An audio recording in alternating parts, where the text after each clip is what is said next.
एक तो इस समय कोल्ड स्टोरों पर आलू के जो भाव में जिस प्रकार मिलने चाहिए, जो भाव मिलना चाहिए, वो किसान भाइयों को नहीं मिल पा रहा है। आलू के भाव बहुत ही कम चल रहे हैं, जिससे लागत भी निकलना मुश्किल हो गया है। और कई दिन से हमारे किसान भाई हमारे पास फ़ोन कर रहे हैं, व्हाट्सएप पर मैसेज भी भेजा है, या जैसे रास्ते में हम किसी कोल्ड स्टोर पर जा रहे हैं, वहाँ किसान भाई मिलते हैं, तो इस समय उनका एक सवाल बना हुआ है कि इस समय क्या भूटान से भारत में आयात आलू का शुरू हो गया है। भारत की अलग अलग मंडियों में भूटान का आलू पहुंच गया है। तो हमने भी कोशिश की है ये जानकारी क्या है, और ये जो जानकारी है हमने एकत्रित की है, वो जानकारी किसान भाइयों के साथ साझा करेंगे कि इसमें कितनी सच्चाई है या ये अफवाह है। किसान भाइयों से अनुरोध रहेगा वीडियो में आखिरी तक बने रहें, और जिन किसान भाइयों ने अभी तक हमारे चैनल को सब्सक्राइब नहीं किया है, चैनल को सब्सक्राइब कर घंटी वाले बटन को दबा लें, जिससे उन्हें लगातार आलू संबंधित जानकारी सही समय से मिल सके। कोल्ड स्टोरों पर आलू के जो भाव हैं उनमें लागत खड़ी नहीं हो पा रही है। अब ये और एक नई जानकारी निकल के आई है, और ये जो जानकारी है ज़्यादातर किसान भाइयों ने जो हमें बताया है, ये व्हाट्सएप ग्रुपों से जानकारी मिली है। अलग अलग व्हाट्सएप ग्रुप चल रहे हैं, उनसे जानकारी मिली है कि भूटान का जो आलू है इस समय भारत में आयात शुरू हो गया है, अलग अलग मंडियों में आलू पहुंच भी गया है। तो ये जो जानकारी हमने एकत्रित की है किसान भाइयों के साथ साझा कर लेते हैं। सबसे पहले बात कर लेते हैं कि आयात नीति क्या है, यानी कि 30 जून 2024 तक भूटान से आलू को आयात किया जा सकता है बिना किसी आयात लाइसेंस के।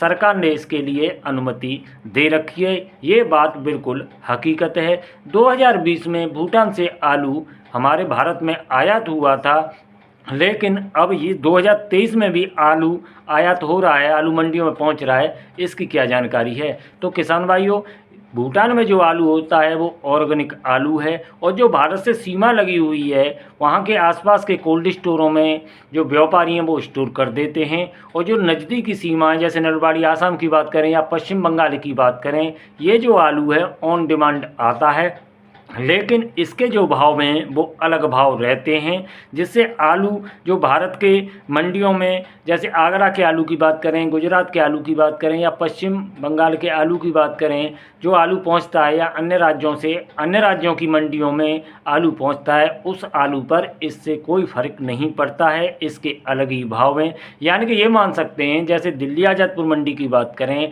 या हल्द्वानी का आलू आता है, शिमला से भी आलू आता है, तो उसके जो भाव हैं वो अलग भाव रहते हैं। ऑन डिमांड गाड़ी आती है, एक आध गाड़ी आ जाती है, उसका भाव अलग रहता है, और जो कोल्ड स्टोरों से आलू पहुंच रहा है उसका भाव अलग रहता है। यानी कि इस आलू से उस आलू पर कोई फ़र्क नहीं पड़ता है। हल्द्वानी के अलग भाव रहते हैं, हमारे जो आगरा से पहुंच रहा है या अलीगढ़ से पहुंच रहा है या अन्य जगह से आलू पहुंच रहा है या अन्य राज्यों से जो आज़ादपुर मंडी में आलू पहुंचता है उसके भाव में इस भाव से कोई फ़र्क नहीं पड़ता है, उसके भाव अलग हैं। उसी प्रकार ऑन डिमांड जो भारत की सीमा से लगे हुए हैं, चाहे जो पश्चिम बंगाल में ऑन डिमांड आ जाए या आसाम में ऑन डिमांड आ जाए कुछ मंडियों में, तो उस आलू के भाव से हमारे जो भारत का आलू पहुंच रहा है अलग अलग मंडियों में जो आलू पहुंचता है उस पर कोई फ़र्क नहीं पड़ता है। और सरकार इस आलू का कोई भी आयात नहीं कर रहा है, क्योंकि इस समय जो आलू के भाव में हैं, जो भारत में आलू तैयार हुआ है उसके भाव भी किसान भाइयों को ठीक नहीं मिल रहे हैं, तो सरकार आयात करके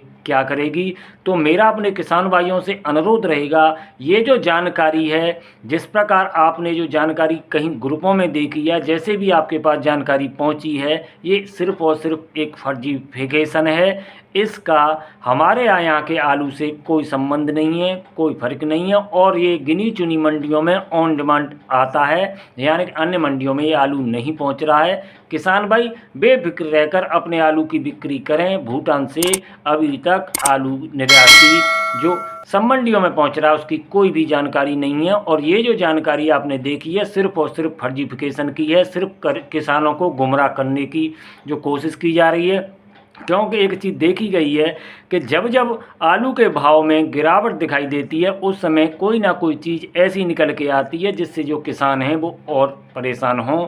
तो ये सिर्फ़ और सिर्फ किसान विरोधी गतिविधियां हैं जो कुछ लोग, चाहे वो व्यापारी हों, हालांकि जो हमारे किसान भाई ने हमारे पास जो जानकारी भेजी है उन्होंने, और आप यहाँ इस स्क्रीनशॉट में देख सकते हैं, उन्होंने जो जानकारी है वो सीधी सीधी लिखी है कि ये किसी जो व्यापारी ने ये पोस्ट की है किसी ग्रुप में। तो हमारा अपने किसान भाइयों से अनुरोध रहेगा, ऐसे ग्रुपों से बच के रहें, क्योंकि ये कहीं ना कहीं किसान विरोधी तत्व इसमें सक्रिय हैं और इससे किसानों का नुकसान हो सकता है। बेफिक्र अपने आलू की बिक्री अपने विवेक अनुसार करते रहें, कोल्ड स्टोर पर पहुंचते रहें, थोड़े थोड़े अपने आलू की बिक्री करते रहें। और ये जो खबर है भूटान से आलू आयात की, सिर्फ और सिर्फ ये एक फर्जीवाड़ा है। तो किसान भाइयों, जानकारी आपको कैसी लगी कमेंट करके ज़रूर बताएं। वीडियो में समय देने के लिए आपका बहुत बहुत धन्यवाद। जुड़े रहें हमारे साथ। जय जवान जय किसान।